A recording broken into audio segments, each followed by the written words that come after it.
ಏನಾಗ್ಬಿಟ್ಟಂತಂದ್ರೆ ಇವರಂಥ ದೊಡ್ಡ ಭಯೋತ್ಪಾದಕರು, ಇಲ್ಲಿ ಅಮಾಯಕರ ಜೀವವನ್ನು ತೆಗಿತಕ್ಕಂಥ ದೊಡ್ಡ ಕೊಲೆಗಡಕರು ಇವರು. ಬರ್ತಕ್ಕಂಥ ಲಾರಿ ಬಾಯಿ ಒಳಗೆ ಬಿದ್ದು ಪ್ರಾಣ ಕಳ್ಕೊತಾನಂತಂದ್ರೆ ಎಷ್ಟೊಂದು ಅವ್ರಿಗೆ ಹಿಂಸೆ ಆಗಿರಬಾರ್ದು. ಈ ಬಡ್ಡಿ ಚಕ್ರ ಬಡ್ಡಿ ದಂಧೆಗೆ ಮಾಡ್ತಕ್ಕಂಥ ಈ ಜನರಿಂದ ಅದನ್ನ ಬಡ್ಡಿ ತಗೊಂಡವರು ಹಾಳಾಗೋಗಿರ್ತಾರೆ, ಬಡ್ಡಿ ಕೊಟ್ಟಿರೋರು ಏನು ಉದ್ಧಾರ ಆಗಿರೋದು ಭಾಳ ದೊಡ್ಡ ಮಟ್ಟದಲ್ಲಿ ನಾವು ನೋಡ್ಲಿಕ್ಕೆ ಸಿಗಲ್ಲ. ಜನಕ್ಕೆ ಯಾರು ನೋಡ್ರಿ, ನಾನು ಭಾಳ ಓಪನ್ ಆಗಿ ಕರೆ ಕೊಟ್ಟಿದ್ದೀನಿ, ಹೋಗಿ ಠಾಣೆಗಳಿಗೆ ಹೋಗಿ ಭೇಟಿ ಮಾಡಿ ಅಲ್ಲಿ ನಿಮ್ಗೆ ರಿಲೀಫ್ ಸಿಗಲ್ಲ ನಮ್ಮ ಆಫೀಸಿಗೆ ಬನ್ನಿ ಅಂತ. ಈಗ ಇವರು ಸಿಬ್ಬಂದಿ ಕಾನ್ಸ್ಟೇಬಲ್ ಹತ್ರ ಹೋಗೋದು, ಹೆಡ್ ಕಾನ್ಸ್ಟೇಬಲ್ ಹತ್ರ ಹೋಗಿ ಅವ್ರ ರಿಲೀಫ್ ಕೊಡಲಿಲ್ಲ, ಅಲ್ಲೇ ಸೆಟ್ಲ್ಮೆಂಟ್ ಮಾಡಿಸಿದ್ರು. ಸೆಟ್ಲ್ಮೆಂಟ್ ಮಾಡಿಸ್ತಾರೆ ಅಂತಂದಾಗ ಆಗೋರು ಮುಂದಾಗಬೇಕಲ್ಲ. ಆಮೇಲೆ ರೊಕ್ಕ ಕೊಟ್ಟಿರ್ತಾರ, ಬಡ್ಡಿನೂ ಕೊಟ್ಟಿರ್ತಾರ, 3 ದುಪ್ಪಟ್ಟು ತಗೊಂಡಿರ್ತಾರ. ಒಳ್ಳೆ BJP ಅವರು MP ಅವ್ರ ಪರಿಚಯ ಅದಾರ, MLAಗಳು ಪರಿಚಯ ಅದಾರ. ಯಾರು ಪರಿಚಯ ಇದ್ರಿ ಏನು ಮಾಡ್ಬೇಕ್ರಿ ನಾವು ಜನಗಳು ಇವರೆಲ್ಲರ ಮೇಲೆ ಬರೆದಿಟ್ಟು ನಾವು ಸಾಯ್ಬೇಕಾ? ಸರ್, ಇಲ್ಲಿ ಹುಬ್ಬಳ್ಳಿಯಲ್ಲಿ ಏನಾಗ್ಬಿಟ್ಟಂತಂದ್ರೆ ಇವರಂಥ ದೊಡ್ಡ ಭಯೋತ್ಪಾದಕರು.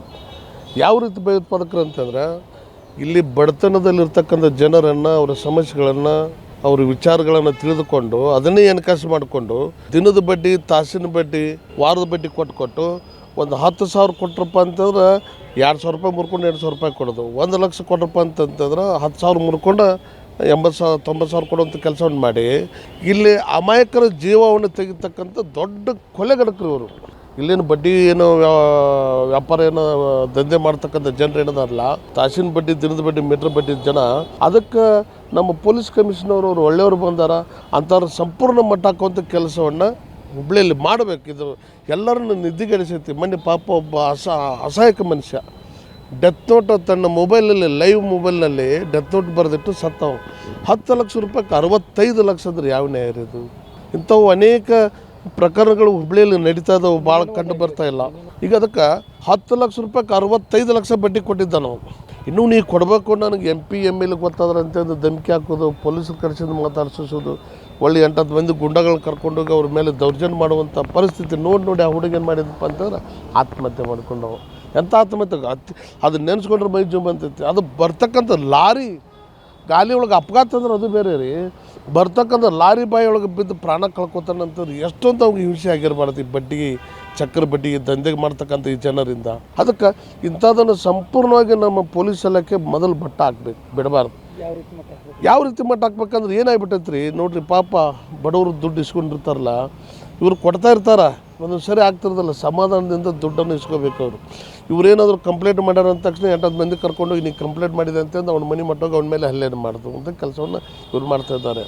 ಅದಕ್ಕೆ ಇವ್ರು ಪೊಲೀಸ್ ಇಲಾಖೆಗೆ ಎಲ್ಲರಿಗೂ ಗೊತ್ತಿದೆ, ಇಲ್ಲಿ ಯಾರು ದಿನದ ಬಡ್ಡಿ ಅವರು ಅದಾರ, ತಾಸಿನ ಬಡ್ಡಿ ಅವರು ಯಾರು ಅದಾರ, ವಾರದ ಬಡ್ಡಿ ಅವರು ಯಾರು ಅದಾರ, ಅಂಥವ್ರನ್ನು ಎಳೆದೆಳೆದು ತಗೊಂಡು ಬರಬೇಕು. ನಿಮ್ಮ ವ್ಯವಹಾರವನ್ನು ಸಂಪೂರ್ಣವಾಗಿ ಬಂದ್ ಮಾಡಬೇಕು. ಒಂದು ವೇಳೆ ನೀವು ವ್ಯವಹಾರವನ್ನು ಮಾಡ್ತಿರಪ್ಪ ಅಂತಂದ್ರೆ ಕಾನೂನುಬದ್ಧವಾಗಿ ಮಾಡಬೇಕು. ಇವೆರಡನ್ನು ಕಂಡೀಷನ್ ಹಾಕಿ ಪೊಲೀಸ್ ಇಲಾಖೆದವರು ನಿರ್ದಾಕ್ಷಿಣ್ಯ ಕ್ರಮ ತಗೊಳ್ಳೋದೇ ಕರೆ ಮಾತ್ರ ಇದೆಲ್ಲ ಸಂಪೂರ್ಣ ನಡೆಸಬೇಕು. ಅದರೊಳಗೆ ಯಾವುದೇ ಸಮಸ್ಯೆ ಇಲ್ಲ. ಹುಬ್ಬಳ್ಳಿ ಧಾರವಾಡ ಅವಳಿ ನಗರ ಬಹುಶಃ ಬಡತನ ಏನು, ಈ ಬಡತನವನ್ನು ಗುರಿಯಾಗಿಸ್ಕೊಂಡು ಬಡ ಕುಟುಂಬಗಳನ್ನು ಟಾರ್ಗೆಟ್ ಮಾಡಿಕೊಂಡು ಹಲವರು ಮೈಕ್ರೋ ಫೈನಾನ್ಸ್ ಆಗಿರ್ಬೋದು, ಮತ್ತೊಂದಾಗಿರ್ಬೋದು, ಅಥವಾ ಯಾರು ಹಣವಂತರಿದ್ದಾರೋ ಆ ಹಣವಂತರು ಇಂತಹ ಒಂದು ಮೀಟರ್ ಬಡ್ಡಿ ಕುಳಗಳಾಗಿ ಇವತ್ತು ಹೊರಹೊಮ್ಮಿದ್ದಾರೆ. ಪೊಲೀಸ್ ಆಯುಕ್ತರಾಗಿ ಶಶಿಕುಮಾರ್ ಸಾಹೇಬರು ಬಂದಾಗ ಈ ಮೀಟರ್ ಬಡ್ಡಿ ದಂಧೆ RBI ಅಡಿ ಬರ್ತದೆ, ಆದರೂ ಸಹಿತ ಅಂತಹ ಪ್ರಕರಣಗಳನ್ನು ದಾಖಲು ಮಾಡಿಕೊಂಡು ಆ ಆರೋಪಿಗಳನ್ನು ಬಂಧನ ಮಾಡುವಂಥ ನಿಟ್ಟಿನೊಳಗೆ ಸಾಕಷ್ಟು ಮುತುವರ್ಜಿ ವಹಿಸಿ ಕ್ರಮವನ್ನು ಜರುಗಿಸಿದಂಥ ನಿದರ್ಶನಗಳು ಇದ್ದಾವೆ. ನಾವು ಅದು ಮುಂದುವರಿಬೇಕಾಗಿತ್ತು, ಅದು ಯಾಕೆ ಮುಂದುವರಿಲಿಲ್ಲ ಗೊತ್ತಿಲ್ಲ. ಸೊ ಈಗ ಏನು ಮೀಟರ್ ಬಡ್ಡಿ ಒಂದು ಹೆಸರಿನಲ್ಲಿ ಅಮಾಯಕ ಬಡವರು ಊರು ಬಿಟ್ಟು ಹೋಗುವಂಥ ವಿಷಯಗಳಾಗಿರ್ಬೋದು, ಮನೆಗೆ ಚಾವಿ ಹಾಕ್ಕೊಂಡು ಮನೇನೂ ಬೇಡ, ಊರು ಬೇಡ, ನಂದೇನು ಬೇಡ ಅಂತ ಹೋಗುವಂಥ ನಿದರ್ಶನಗಳಾಗಿರ್ಬೋದು. ದಿನಂಪ್ರತಿ ಮಾಧ್ಯಮಗಳಲ್ಲಿ ಈ ವಿಷಯಗಳ ಮೇಲೆ ಏನು ಬೆಳಕು ಚೆಲ್ಲುವಂಥದ್ದಾಗ್ತಾ ಇದೆ. ಮತ್ತು ಸಾವು ನೋವು, ಆತ್ಮಹತ್ಯೆ ಪ್ರಕರಣಗಳು ಮೀಟರ್ ಬಡ್ಡಿ ದಂಧೆಕೋರರಿಂದ ಏನು ಆಗ್ತಾ ಇದ್ದಾವೆ. ಈ ನಿಟ್ಟಿನಲ್ಲಿ ತುಮಕೂರು ಜಿಲ್ಲೆ ಆಗಿರ್ಬೋದು, ಕೆಲವು ಜಿಲ್ಲೆಗಳಲ್ಲಿ ವಿಶೇಷ ಘಟಕಗಳನ್ನು ತೆಗೆದು ಅಲ್ಲಿನ ಜಿಲ್ಲಾಡಳಿತ ಅಂತ ಯಾವುದೇ ಕಿರಿಕಿರಿ ಇದ್ದರೆ ಸಹಾಯವಾಣಿಗೆ ಈ ನಂಬರ್ಗೆ ಕರೆ ಮಾಡಿರಿ ಅನ್ನುವಂಥದ್ದನ್ನು ನಾವು ಈಗಾಗಲೇ ಎಲ್ಲ ನೋಡ್ತಾ ಇದ್ದೇವೆ. ಹುಬ್ಬಳ್ಳಿ ಧಾರವಾಡ ಅವಳಿ ನಗರ ಮತ್ತು ಧಾರವಾಡ ಜಿಲ್ಲೆಯೊಳಗೂ ಸಹಿತ ಸಾಕಷ್ಟು ಇಂತಹ ಅಕ್ರಮಗಳು, ಈ ಮೀಟರ್ ಬಡ್ಡಿ ಅವ್ಯವಸ್ಥೆ ಅಥವಾ ಈ ಸುಲಿಗೆ ಈ ದಂಧೆ ಅವ್ಯಾಹತವಾಗಿ ಯಥೇಚ್ಛವಾಗಿ ನಡೀತಾ ಇದೆ. ಈ ದಂಧೆಗೆ ಕಡಿವಾಣ ಹಾಕಬೇಕಾದವರು ಯಾರಪ್ಪ ಅಂತಂದರೆ ಪೊಲೀಸ್ ಇಲಾಖೆ ಮತ್ತು ಜಿಲ್ಲಾಡಳಿತ. ಇವರು ತಮ್ಮ ಏನು ದಂಡ ಪ್ರಯೋಗದ ಅಸ್ತ್ರವನ್ನು ಕೈ ಒಳಗೆ ಹಿಡ್ಕೊಂಡು ನಿಂತರು ಅಂತಂದ್ರೆ ಕಾನೂನಿನೊಳಗೆ ಸಾಕಷ್ಟು ಅವಕಾಶಗಳಿದ್ದಾವೆ. ಆ ಅವಕಾಶಗಳನ್ನು ಬಳಕೆ ಮಾಡಿಕೊಂಡು ಸಾಲ ಯಾರು ತಗೋತಾರೆ ಅಂತಂದರೆ ಯಾರು ಬಡವರು ಇರ್ತಾರೆ ಅಂಥವರು ಸಾಲವನ್ನು ತಗೋತಾರೆ. ಈಗ ನನಗೊಂದು ಕರೆ ಬರ್ತದೆ, ಆ ಕರೆ ಇಲ್ಲ ಸರ್ ನಿಮ್ಮ ಸಿಬಿಲ್ ಸ್ಕೋರ್ ಚೆನ್ನಾಗಿದೆ, ನಿಮಗೊಂದು ಕ್ರೆಡಿಟ್ ಕಾರ್ಡ್ ಇದನ್ನಾಗಿದೆ, ಸ್ಯಾಂಕ್ಷನ್ ಆಗಿದೆ, ನೀವು ಯಾವುದು ದಾಖಲೆ ಕೊಡೋದು ಬೇಡ ಅಂಥೇಳಿ ಒಂದು ಕ್ರೆಡಿಟ್ ಕಾರ್ಡ್ ಕೊಡ್ತಾರೆ. ಆ ಕ್ರೆಡಿಟ್ ಕಾರ್ಡ್ ಕೊಟ್ಟ ಮೇಲೆ ಅದರೊಳಗೆ ಯಾವುದೋ ಇನ್ಶೂರೆನ್ಸೋ ಮತ್ತೊಂದು ನೇರವಾಗಿ ಡಿವೈಡ್ ಮಾಡಿರ್ತಾರೆ. ಅದನ್ನು ಈ ಸಂಬಂಧಪಟ್ಟಂಥ ಫಲಾನುಭವಿ ತುಂಬಬೇಕು. ಅದನ್ನು ತುಂಬಲಿಲ್ಲ ಅಂತಂದ್ರೆ ಅವನ್ನ ಮನೆಗೆ ಬರತ್ತಾರೆ ಅವರು. ಅದನ್ನು ರಿಕವರಿ ಮಾಡೋ ಏಜೆಂಟ್ರ ಹೆಸರಿನೊಳಗೆ ಮನೆಗೆ ನುಗ್ಗಿ ಧಮಕಿ ಹಾಕಿ ವಸೂಲಿ ಮಾಡುವಂಥ ನಿದರ್ಶನ ಇವತ್ತು ಬೆಳಿಗ್ಗೆ ನನ್ನ ಗಮನಕ್ಕೆ ಬಂದವು. ಕಾನೂನು ಪ್ರಕಾರ ನೀವು ಕೊಟ್ಟಿರಿ ಅಂದರೆ ಕಾನೂನು ಪ್ರಕಾರ ವಸೂಲಿ ಮಾಡುವಂಥ ಕ್ರಮಗಳನ್ನು ತೆಗೆದುಕೊಳ್ಳೋದು ಆ ಹಣಕಾಸು ಸಂಸ್ಥೆಯ ಆದ್ಯ ಕರ್ತವ್ಯ ಆಗಿರ್ತದೆ. ಅದನ್ನು ಬಿಟ್ಟಾಕಿ ಇವರು ಗುಂಡಾಗಿರಿ ಮಾಡುವಂಥದ್ದು, ಧಮಕಿ ಹಾಕುವಂಥದ್ದು, ದಬ್ಬಾಳಿಕೆ ಮಾಡುವಂಥದ್ದು, ದೌರ್ಜನ್ಯ ಮಾಡುವಂಥದ್ದು, ಅವ್ರ ಮನೆ ಬಿಟ್ಟು ಹೋಗುವಂಥದ್ದು, ಆತ್ಮಹತ್ಯೆಯನ್ನು ಮಾಡ್ಕೊಳ್ಳೋ ಹಂತಕ್ಕೆ ಇವರು ಸುಲಿಗೆ ಮಾಡೋಕ್ಕೆ ನಿಂತಿದ್ದಾರೆ ಅಂತಂದರೆ ಬಹುಶಃ ಇದರೊಳಗೇನೋ ಅಕ್ರಮ ಇದೆ ಅನ್ನುವಂಥದ್ದು ಇದು ಒಂದು ಕಡೆ ಮೇಲ್ನೋಟಕ್ಕೆ ಸ್ಪಷ್ಟ ಆಗತ್ತೆ. ನಿನ್ನೆ ಒಂದು ಘಟನೆ ನಡೆದಿತ್ತು. ಅದರಲ್ಲಿ ಸಿದ್ದಪ್ಪ ಅನ್ನುವಂಥ ಸುಮಾರು 42-43 ವರ್ಷದ ವ್ಯಕ್ತಿ ಸುಮಾರು 10 ಲಕ್ಷ ಹಣವನ್ನು 7 ವರ್ಷದ ಕೆಳಗೆ ಒಬ್ಬ ಮಹೇಶ್ ಅನ್ನೋ ಅವ್ರ ಕಡೆಯಿಂದ ಇಸ್ಕೊಂಡಿದ್ದ. ಆ ಸಂದರ್ಭದಲ್ಲಿ ಸುಮಾರು 65 ಲಕ್ಷದಷ್ಟು ಹಣ ಬೇರೆ ಸಂದರ್ಭದಲ್ಲಿ ವಾಪಸ್ ಕೊಟ್ಟರು ಕೂಡ ಮತ್ತೆ ಇನ್ನೂ ಸಾಲ ತೀರಿಸಿಲ್ಲ ಅಂತಂದು ಬೆದರಿಕೆ ಆಗ್ತಾ ಇದ್ದ, ಟಾರ್ಚರ್ ಮಾಡ್ತಾ ಇದ್ದ ಅಂತಂದು ಅವರು ಒಂದು ಡೆತ್ ನೋಟ್ ಬರೆದು ಸ್ಟೇಟಸ್ ಹಾಕಿ ನಂತರದಲ್ಲಿ ನಾಪತ್ತೆ ಆಗಿದ್ದರು. ಮತ್ತು ಮೊನ್ನೆ ಮಧ್ಯರಾತ್ರಿ 2 ಗಂಟೆ ಸುಮಾರಲ್ಲಿ ಒಂದು ಲಾರಿಗೆ ಅಡಿಲಿ ಸಿಕ್ಕಿರುವಂಥದ್ದು ಕಂಡು ಬಂತು. ಅವ್ರ ಡೆತ್ ನೋಟಲ್ಲಿ ನಾನು ಯಾವ ಲಾರಿ ಕೆಳಗೆ ಬಿದ್ದು ಸಾಯ್ತೀನಿ ಅಂತ, ಲಾರಿ ಮೇಲೆ ಇನ್ನೂ ತೊಂದರೆ ಮಾಡಬಾರ್ದು ಅಂತ ಸ್ಪೆಸಿಫಿಕ್ಕಾಗಿ ಬರೆದಿದ್ರು. ಮತ್ತು ಅವರಲ್ಲಿ ವೆರಿ ಅನ್ಫಾರ್ಚುನೇಟ್ ಇನ್ಸಿಡೆಂಟು. ಆ ಮಹೇಶ್ ಅಂತ ಯಾರ ಮೇಲೆ ಆರೋಪ ಮಾಡಿದ್ರು ಅವ್ರನ್ನ ನಿನ್ನೆ ಅರೆಸ್ಟ್ ಮಾಡ್ಕೊಂಡು ಒಂದು ಅಬೇಟ್ಮೆಂಟ್ ಸೂಸೈಡ್ ಕೇಸ್ ಮಾಡ್ಕೊಂಡಿದ್ದೀವಿ. ಮತ್ತು ಭಾಳ ಬೇಸರದ ವಿಚಾರ ಅಂತಂದರೆ ಇಷ್ಟೆಲ್ಲ ಒಂದು ಸಫರ್ ಆದರೂ ಕೂಡ ಮನೇಲಿ ಯಾರಿಗೂ ಹೇಳಿಲ್ಲ. ತಮ್ಮ ಸಮುದಾಯದ ಮುಖಂಡರಾಗಲಿ, ಸ್ಥಳೀಯರಲ್ಲಿ ಸ್ವಲ್ಪ ಹಿರಿಯರಿಗಾಗಲಿ, ಸ್ನೇಹಿತರು ಯಾರ ಹತ್ರನೂ ಹಂಚ್ಕೊಂಡಿಲ್ಲ. ಹಾಗಾಗಿ ನಾನು ಹಿಂದೆ ಕೂಡ ಕರೆ ಕೊಟ್ಟಿದ್ದೆ, ಈಗಲೂ ಎಲ್ಲ ಸಾರ್ವಜನಿಕರಿಗೆ ಹೇಳಲಿಕ್ಕೆ ಇಷ್ಟಪಡ್ತೇನೆ. ಈ ಥರ ಏನಾದರೂ ಕಿರುಕುಳ ಮಾಡ್ತಾಯಿದ್ರು ಅಂತಂದರೆ ದಯವಿಟ್ಟು ಸ್ಥಳೀಯ ಪೊಲೀಸ್ ಠಾಣೆಗೆ ಹೋಗ್ಬಿಟ್ಟು ಅದ್ರ ಬಗ್ಗೆ ಮಾಹಿತಿ ಕೊಡಿ. ಕಾನೂನಲ್ಲಿ ಏನು ಅವಕಾಶ ಇದೆ ಅದು ನೋಡ್ಕೊಂಡು ಎಕ್ಸ್ಪ್ಲೋರ್ ಮಾಡಿಬಿಟ್ಟು ನಿಮಗೆ ರಿಲೀಫ್ ಕೊಡಿಸುವಂಥ ಕೆಲಸ ಮಾಡ್ತೀನಿ ಸರ್. ಈಗ ನೋಡಿ, ಭಾಳ ಸ್ಪಷ್ಟವಾಗಿ ಎಕ್ಸಾರ್ಬಿಟೆಂಟ್ ರೇಟ್ ಆಫ್ ಇಂಟ್ರೆಸ್ಟ್ ಇತ್ತು ಅಂತಂದರೆ ಅದಕ್ಕೆ ಕೋಆಪರೇಟಿವ್ ಸೊಸೈಟೀಸ್ ಏನಿದೆ ಅವ್ರುಗಳು ಕ್ರಮ ತಗೋಬೇಕು, ಭಾಳ ಸ್ಪಷ್ಟವಾಗಿ ಒಂದು ವಿಷಯ. ಸೊ ಅದು ಮುಂದುವರೆದು ಏನಾದರೂ ಕ್ರಿಮಿನಲ್ ಅಫೆನ್ಸ್ ಆಯಿತು ಅಂತಂದರೆ ಅಲ್ಲಿ ನಾವು ಇಂಟರ್ವ್ಯೂನ್ ಮಾಡ್ಬೋದು. ಅಷ್ಟಾಗಿಯೂ ಕೂಡ ಈ ಹಿಂದೆ ಹಣವನ್ನು ಹೆಚ್ಚಿಗೆ ಡಿಮ್ಯಾಂಡ್ ಮಾಡ್ತಾ ಇದ್ದಾರೆ ಅಂತ ಹೇಳಿಬಿಟ್ಟು ಒಂದು 24-25 ಪ್ರಕರಣ ದಾಖಲು ಮಾಡ್ಕೊಂಡು ಒಂದು 50-55 ಜನ ನಾವು ಅರೆಸ್ಟ್ ಮಾಡೋಂಥ ಕೆಲಸ ಕೂಡ ಮಾಡಿದ್ವಿ. ಅದಾದಮೇಲೆ ಕೇಸ್ ಬೇಸಿಸ್ ಮೇಲೆ ನಾವು ಕ್ರಮ ತೊಗೋಬೋದು. ನಾವು ಸೋಮೋಟ ಮಾಡಲಿಕ್ಕೆ ಬರೋಲ್ಲ ಈ ಥರ ಕೇಸಸ್ಸು. ಹಂಗಾಗಿ ಎಲ್ಲಿ ಈ ಥರದ್ದು ಚಟುವಟಿಕೆ ಇರುತ್ತೆ, ದಯವಿಟ್ಟು ಆ ವಿಕ್ಟಿಮ್ಸ್ ಯಾರಿದ್ದೀರಿ ಅವ್ರುಗಳು ಸ್ವಲ್ಪ ಎವಿಡೆನ್ಸ್ ಬಿಲ್ಡ್ ಮಾಡ್ಕೊಳ್ಳಿ. ಅವ್ರು ಹಣ ಕೇಳ್ತಿರೋದು, ಹೆಚ್ಚಿಗೆ ಹಣ ಕೇಳ್ತಿರೋದು, ಆಮೇಲೆ ಬೇರೆ ರೀತಿ ಬೆದರಿಕೆ ಆಗ್ತಾ ಇರೋಂಥದ್ದು, ಅದೆಲ್ಲ ಸ್ವಲ್ಪ ಎವಿಡೆನ್ಸ್ ಬಿಲ್ಡ್ ಮಾಡ್ಕೊಂಡಾಗ ಏನಾಗುತ್ತೆ, ಯಾಕಂದರೆ ಕೇಸ್ ಆದಮೇಲೆ ಮತ್ತೆ ಯಾವುದೇ ರೀತಿ ನಮಗೆ ಎವಿಡೆನ್ಸ್ ಸಿಗೋಲ್ಲ. ತುಂಬ ಕೇಸ್ಗಳು ಬಂದ್ರೂ, ಕೇಸ್ ರಿಜಿಸ್ಟರ್ ಆದ್ರೂ ಎವಿಡೆನ್ಸಸ್ ಇರೋಲ್ಲ, ಆ ಥರದ್ದಾಗುತ್ತೆ. ಹಂಗಾಗಿ ನಾನು ಎಲ್ಲರಿಗೂ ಮನವಿ ಮಾಡುವಂಥದ್ದು, ಈ ಬಡ್ಡಿ ವ್ಯವಹಾರ ಏನಿದೆ ಇದರಿಂದ ಹಾಳಾಗೋಗಿರೋರೇ ಜಾಸ್ತಿ. ಅದನ್ನು ಬಡ್ಡಿ ತೊಗೊಂಡವರು ಹಾಳಾಗೋಗಿರ್ತಾರೆ, ಬಡ್ಡಿ ಕೊಟ್ಟಿರೋರು ಏನು ಉದ್ಧಾರ ಆಗಿರೋದು ಭಾಳ ದೊಡ್ಡ ಮಟ್ಟದಲ್ಲಿ ನಾವು ನೋಡ್ಲಿಕ್ಕೆ ಸಿಗಲ್ಲ. ಯಾಕಂದರೆ ಹೋಲ್ ಆ ಪ್ರೋಸೆಸ್ಸೇ ಒಂಥರ ಕೆಟ್ಟದ್ದು. ಹಂಗಾಗಿ ನೊಂದವರು ಯಾರಿದ್ದೀರಿ ದಯವಿಟ್ಟು ಪೊಲೀಸ್ ಠಾಣೆಗೆ ಬನ್ನಿ, ಮತ್ತು ನಮ್ಮ ಆಫೀಸಿಗೆ ಬನ್ನಿ, ಇದ್ರ ಬಗ್ಗೆ ಏನು ರಿಲೀಫ್ ಬೇಕೋ ಅದನ್ನು ಮಾಡೋಣ. ಜನಕ್ಕೆ ಯಾರು ನೋಡ್ರಿ, ನಾನು ಭಾಳ ಓಪನ್ ಆಗಿ ಕರೆ ಕೊಟ್ಟಿದ್ದೀನಿ, ಹೋಗಿ ಠಾಣೆಗಳಿಗೆ ಹೋಗಿ ಭೇಟಿ ಮಾಡಿ ಅಲ್ಲಿ ನಿಮಗೆ ರಿಲೀಫ್ ಸಿಗಲಿಲ್ಲ ನಮ್ಮ ಆಫೀಸಿಗೆ ಬನ್ನಿ ಅಂತ. ಈಗ ಇವರು ಸಿಬ್ಬಂದಿ ಕಾನ್ಸ್ಟೇಬಲ್ ಹತ್ರ ಹೋಗೋದು, ಹೆಡ್ ಕಾನ್ಸ್ಟೇಬಲ್ ಹತ್ರ ಹೋಗಿ ಅವರು ರಿಲೀಫ್ ಕೊಡಲಿಲ್ಲ, ಅಲ್ಲೇ ಸೆಟ್ಲ್ಮೆಂಟ್ ಮಾಡಿಸಿದ್ರು. ಸೆಟ್ಲ್ಮೆಂಟ್ ಮಾಡಿಸ್ತಾರೆ ಅಂತಂದಾಗ ಆಗೋರು ಮುಂದಾಗಬೇಕಲ್ಲ. ಸೆಟ್ಲ್ಮೆಂಟ್ ಮಾಡಿಸ್ತಾರೆ ಯಾರು ಅಂತ ಹೇಳಿದಾಗ ಸೆಟ್ಲ್ಮೆಂಟ್ ಆಗೋರು ಮುಂದಾಗಬೇಕು. ಸೊ ಹೋಗಿ, ಕಾನೂನಲ್ಲಿ ಏನು ಲಿಮಿಟೆಡ್ ಇರೋದು ಅವಕಾಶ, ಕಾನೂನಲ್ಲಿ ಏನು ಭಾಳ ಅವಕಾಶ ಇದೆ ಅಂತಲ್ಲ, ಕಾನೂನಲ್ಲಿರುವಂಥ ಲಿಮಿಟೆಡ್ ಅವಕಾಶ ಉಪಯೋಗಿಸ್ಕೊಂಡು ಯಾವ ರೀತಿ ರಿಲೀಫ್ ಕೊಡಲಿಕ್ಕಾಗುತ್ತೆ ಅದನ್ನು ಕೊಡುವಂಥ ಕೆಲಸ ಮಾಡಲಾಗುತ್ತೆ. ಪೊಲೀಸರಿಗೆ, ಕ್ರೈಮ್ ಬ್ರಾಂಚ್ನವರಿಗೆ ತಾಕೀತು ಮಾಡ್ತಾ ಇದ್ದಾರೆ ಈ ರೀತಿ ಪ್ರಕರಣ. ನಮ್ಮ ಆಫೀಸರ್ಸಿಗೆ ಭಾಳ ಸ್ಪಷ್ಟವಾಗಿ ಹೇಳಿದ್ದೀನಿ, ಈ ಥರ ಘಟನೆಗಳು ಎಲ್ಲಾದರೂ ಕಂಡು ಬಂದಂಥ ಸಂದರ್ಭದಲ್ಲಿ ಅಗತ್ಯ ಕಾನೂನು ಕ್ರಮವನ್ನು ಕೈಗೊಳ್ಳಿ ಅಂತ.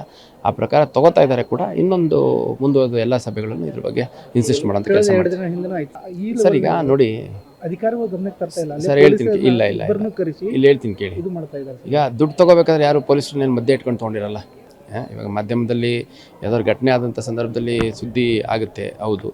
ಬಟ್ಟು ಇವರು ಹಣ ತೊಗೋಬೇಕಾದ್ರೆ 5 ರೂಪಾಯಿ ಅಂದರೂ ತೊಗೊಂಡಿರ್ತಾರೆ, 10 ರೂಪಾಯಿ ಅಂದರೂ ತೊಗೊಂಡಿರ್ತಾರೆ, ಮನೆ ಬರ್ಕೊಡೋದ್ರು ತೊಗೊಂಡಿರ್ತಾರೆ, ಗಾಡಿ ಅಡ ಇಡೋದ್ರು ತೊಗೊಂಡಿರ್ತಾರೆ. ದುಡ್ಡಿನ ಅವಶ್ಯಕತೆ ಇದ್ದಾಗ ಏನು ಬೇಕಿದ್ರೂ ಮಾಡೋಕ್ಕೆ ರೆಡಿ ಇರ್ತಾರೆ. ನಂತರದಲ್ಲಿ ಅದನ್ನು ಯಾವ ರೀತಿ ಇಸ್ಕೊಂಡಿದ್ರು ಅದನ್ನು ವಾಪಸ್ ಕೊಡುವಂಥ ಸಂದರ್ಭ ಬಂದಾಗ ಬೇರೆ ಬೇರೆ ಸನ್ನಿವೇಶಗಳು ನಿರ್ಮಾಣ ಆಗುತ್ತೆ.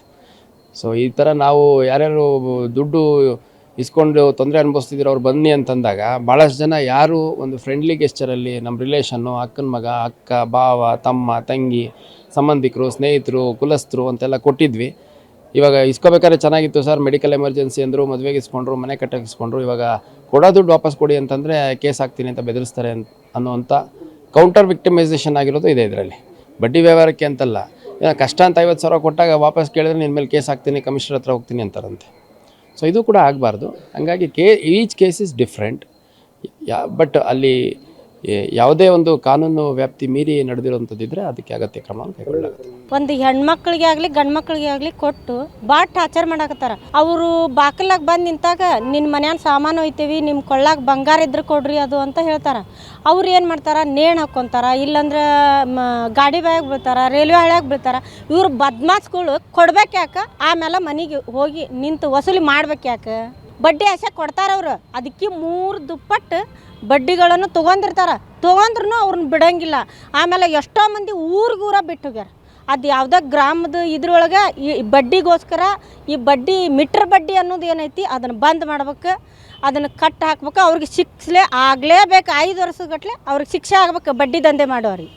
ಆಮೇಲೆ ರೊಕ್ಕ ಕೊಟ್ಟಿರ್ತಾರೆ, ಬಡ್ಡಿನೂ ಕೊಟ್ಟಿರ್ತಾರೆ, 3 ದುಪ್ಪಟ್ಟು ತೊಗೊಂಡಿರ್ತಾರೆ.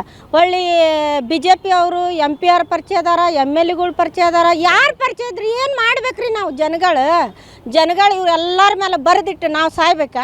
ಯಾಕೆ ಇವ್ರು ದಂಧೆ ಮಾಡಕ್ಕೆ ಯಾಕೆ ಇವ್ರನ್ನ ಕೈ ಬಿಟ್ರ? ತಿನ್ನಾಕ ಇವತ್ತಿನ ಕಾಲದಾಗ ಮಳೆ ಬೆಳೆ ಕರೆಕ್ಟಾಗಿ ಆಗ್ಲಿಕ್ಕೆ ತಿನ್ನಾಕ ಒಂದು ತುತ್ತು ಅನ್ನ ಸಿಗೋಲ್ದು ನಮ್ಗೆ. ಅಂಥದ್ರಲ್ಲೇ ದಿನನಿತ್ಯನೂ ಇದನ್ನೇ ಕೇಳಾಕತ್ತೆ ಇವ್ರದ್ದು. ಯಾಕೆ BJP MLA MP ಇದನ್ನೇನರ ಇನ್ನೊಬ್ಬರು ಜೀವನ ತೆಗಿ ಅಂತ ಹೇಳ್ತಾರ ನಮ್ಗೆ? ಇಲ್ಲ, ಹೇಳಂಗಿಲ್ಲ. ಯಾಕೆ ಇವ್ರು ಈ ನಮ್ಮನಿಗೆ ಟಾರ್ಚರ್ ಕೊಡಾಕತ್ತಾರ?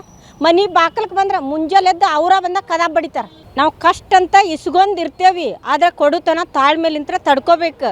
ಅಂತಲ್ಲೇ ನಾವಾಗಲೇ ಪೊಲೀಸ್ ಸ್ಟೇಷನ್ಗೆ ಕಂಪ್ಲೇಂಟ್ ಕೊಡಕ್ಕೆ ಹೋದ್ರೆ ತೊಗೊಳಂಗಿಲ್ಲ ಅವರು.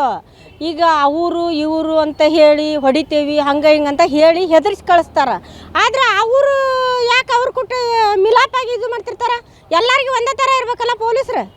ಏನಿಲ್ಲ ರೀ, ಎಲ್ಲರೂ ಈಗ ತ್ರಾಸು ಐತಂತ ಬಡ್ಡಿ ಕಡೆ ಹೋಗಿ ರೊಕ್ಕ ಇಸ್ಕೋತಾರೆ. ಬಡ್ಡಿ ತ್ರಾಸು ಐತ್ರಿಪ್ಪ ನಮ್ಗೆ ಅಮೌಂಟ್ ಕೊಡ್ರಿ ಅಂತೇಳಿ ಇವರು ಹೇಳೋದೊಂದು ಮತ್ತು ಕೊಡೋದೊಂದು ಮಾಡ್ತಾರೆ. ಯಾಕಂದ್ರೆ ಈಗ ಒಮ್ಮೆ ಹೇಳಿದ್ದೊಂದು ಹೇಳಿರ್ತಾರೆ, ಇಸ್ಕೊಳ್ಬೇಕಾದ್ರೆ ಒಂದು ಇಸ್ಕೋತಾರೆ. ಆಗ ಬಡವ್ರ ಕೊಡಬೇಕಾದ್ರೆ ತ್ರಾಸು ತೊಗೊಂಡಕ್ಕೆ ಇದು ಮಾಡ್ತಾರೆ ಏನು ರೀ. ಆಮ್ಯಾಗ ನಾವು ಇಸ್ಕೊಳಕ್ಕೆ ಹೋದವ್ರು ಏನು ಮಾಡ್ತಾರಂದ್ರೆ ಅವ್ರಿಗೆ ಕುತ್ತಿಗೆ ಮ್ಯಾಗ ನಿಂತು ಇಸ್ಕೊಂಡಂಗೆ ಮಾಡ್ತಾರೆ. ಯಾಕಂದ್ರೆ ಕೊಡಬೇಕು ಮಾಡಬೇಕು, ಇಲ್ಲಾಂದ್ರೆ ಹಂಗೆ ಮಾಡ್ತೀವಿ ಹಿಂಗೆ ಮಾಡ್ತೀವಿ, ಹೊಡಿತೀವಿ ಬಡಿತೀವಿ ಅಂತ ಇದು ಮಾಡ್ತಾರೆ. ಹಂಗಾಗಿ ಜನ ಏನು ಮಾಡಿಬಿಡ್ತಾರೆ, ಎದುರಾಗಿ ಚಾಲು ಆಗಿಬಿಡ್ತೈತಿ. ಏನಪ್ಪ ಜೀವದ ಬೆದರಿಕೆ ನಮಗೆ ಚಾಲು ಆಗತ್ತಿಲ್ಲ ಅಂತೇಳಿ. ಹಂಗಾಗಿ ಯಾರೋ ಇರಲಿ ಅವರಿಗೆ ಸ್ವಲ್ಪ ಸ್ಪಂದನೆ ಮಾಡಿ ಏನಿರ್ತೈತಲ್ಲ ಪೊಲೀಸರ ಕಾನೂನು ಪ್ರಕಾರವಾಗಿ ಏನು ಇದು ಕ್ರಮ ಜರುಗಿಸ್ಬೇಕಲ್ಲ, ಜರುಗಿಸಿದ್ರೆ ಚಲೋ ಆಕೈತಿ. ಆಮ್ಯಾಗ ಬಡವ್ರ ಮಂದಿ ಉಳಿತಾರ, ಬಡವರು ಬೆಳಿತಾರ. ಇಷ್ಟ ನಾ ಹೇಳೋದು. ಚನ್ನಪ್ಪ ಕಾಳೆಯವರಂತ ಸರ್. ಹುಬ್ಬಳ್ಳಿ ಧಾರವಾಡ ಮಹಾನಗರ ಪಾಲಿಕೆಯಲ್ಲಿ ಹೆಚ್ಚು ಈ ಮೀಟ್ರ್ ಬಡ್ಡಿಯವರ ವಾರದ ಬಡ್ಡಿ ಹೆಂಗಂದ್ರೆ ಅವ್ರದ್ದು ಒಂದು ದುಡ್ದಂಥ ಏನು ಸಾಲ ತೊಗೊಂಡಿರ್ತಾರಲ್ಲ, ಆ ಸಾಲ ತೊಗೊಂಡಷ್ಟು ಅಮೌಂಟ್ ಅವ್ರು ಬಡ್ಡಿ ಕಟ್ಟಿ ಸುಮಾರು ಒಂದು 2-4 ಪಟ್ಟನೇ ಆಗಿರ್ತದೆ ಅವ್ರಿಗೆ. ಆದರೂ ಕೂಡ ಅವ್ರಿಗೆ ಭಾಳ ಕಿರುಕುಳ ಕೊಟ್ಟು ಒತ್ತಾಯ ಮಾಡಿ 100 ತೊಗೊತಾರೆ. ಅಲ್ಲಿಂದ ಅವ್ರ ಕಿರುಕುಳಗೆ ಎಷ್ಟೋ ಮಂದಿ ಆತ್ಮಹತ್ಯೆ ಕೂಡ ಮಾಡ್ಕೊಂಡ್ರು ಆಲ್ರೆಡಿ. ಅವ್ರೇನಂದ್ರೆ ಸುಮಾರು ಇವತ್ತು ದುಡ್ಕೊಂಬಂದು ಅವ್ರಿಗೆ ಕೊಡಬೇಕು, ದುಡ್ಕೊಂಬಂದಂಥ ದುಡ್ಡನ್ನು ಅವ್ರಿಗೆ ಕೊಡಬೇಕು. ಆ ನಮ್ಮನೆ ಮೀಟ್ರ್ ಬಡ್ಡಿ ದಂಧೆ ಹೆಚ್ಚಾಗೋದಕ್ಕೆ ಪೊಲೀಸ್ ಕಮಿಷನರ್ ವ್ಯಾಪ್ತಿಯಲ್ಲಿ ಈಗಾಗಲೇ ತಾವು ಕೂಡ ಭಾಳಷ್ಟು ನೋಡ್ತಾ ಇದ್ದೀವಿ. ಅದನ್ನು ಸ್ವಲ್ಪ ಕ್ರಮ ಜರುಗಿಸಿದರೆ ಇನ್ನು ಹೆಚ್ಚಿನ ಪ್ರಮಾಣದಲ್ಲಿ ಕೂಡ ಕೆಲವು ಸೂಕ್ತವಾದಂಥ ಕ್ರಮ ಜರುಗಿಸಿ ಅವ್ರು ಕಾನೂನು ಕ್ರಮ ತಗೋಬೇಕಂತ ನಮ್ಮದು ಒಂದು ಸಲಹೆ ಅದು. ಹೌದು ಸರ್, ಅದು ನಿಜ. ಯಾಕಂದರೆ ಅದು ವೈಟ್ ಕಲರ್ ಶರ್ಟ್ ಹಾಕ್ಕೊಂಡು ಬಡ್ಡಿಯವ್ರು ಮಾಡೋಂಥ ಸಂಗತಿ ಅದು ಈಗ ಆಲ್ರೆಡಿ ತಮ್ಮ ಗಮನಕ್ಕೆ ಬಂದದ, ಈಗ ಕಮಿಷನರ್ ಗಮನಕ್ಕೆ ಬಂದದ. ಅವರ ನಿಗಾ ಇಟ್ಟು ಯಾರು ಕರೆಕ್ಟಾಗಿ ಅವ್ರಿಗೆ ಚೂಸ್ ಮಾಡಿ ಅವರು ಕೂಡ ಕೆಲವೊಂದು ಸಲ ಗಡಿಪಾರು ಮಾಡ್ಬೇಕಂತ ನನ್ನ ಅನಿಸಿಕೆ. ಮೀಟ್ರ್ ಬಡ್ಡಿಯವ್ರು ಮಾಡೋರಿಗೆ